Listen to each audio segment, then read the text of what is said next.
У Брестской области факты спроб парушэння чыгуначнага руху были зафіксаваны ў Брэсце і ў Кобрыне, але найбольшая іх колькасць у апошнія двое сутак адбылася ў Барановичах. Тут зафіксавана адразу некалькі таких выпадкаў. В ночь с 26 на 27 число и в ночь с 27 на 28 число были факты наложения посторонних предметов, а именно проволоки, на железнодорожные пути, в результате чего произошло нарушение нормальной эксплуатации путей сообщения.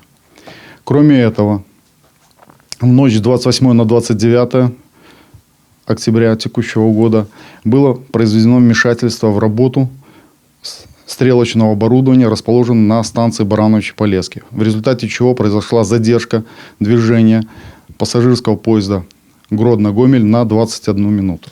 Калі дрот нацягнуты наўмысна паміж рэйкамі, ён замыкае рэйкавы ланцуг, у выніку чаго спрацоўвае аўтаматыка, якая сігналізуе аб тым, што пусты шлях быццам бы ўжо заняты саставам. Такія незаконныя дзеянні могуць прывесці не толькі да зрыву графіка руху цягнікоў, але і да экстраннага тармажэння составаў. Действия неустановленных лиц в данном случае квалифицируются по статье 309 Уголовного кодекса Республики Беларусь. Ответственность наступает с 14 лет и предусматривает за собой уголовную ответственность до 3 лет лишения свободы. И если наступят более тяжкие последствия, ответственность будет составлять до 10 лет лишения свободы. С 26 по 29 октября нами зафиксировано 10 происшествий на участке обслуживания по Брестской области Белорусской железной дороги. Только с начала текущих суток зафиксировано 3 таких факта. За умышленное блокирование транспортных коммуникаций, связанное с созданием препятствий, наступает не только административная, но и уголовная ответственность.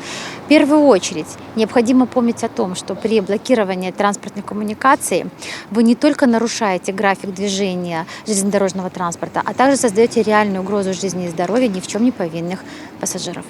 Па ўсіх фактах праваахоўнымі органамі праводзіцца праверка, вызначаецца нанесены ўрон, а таксама вырашаецца пытанне аб узбуджэнні крымінальных спраў.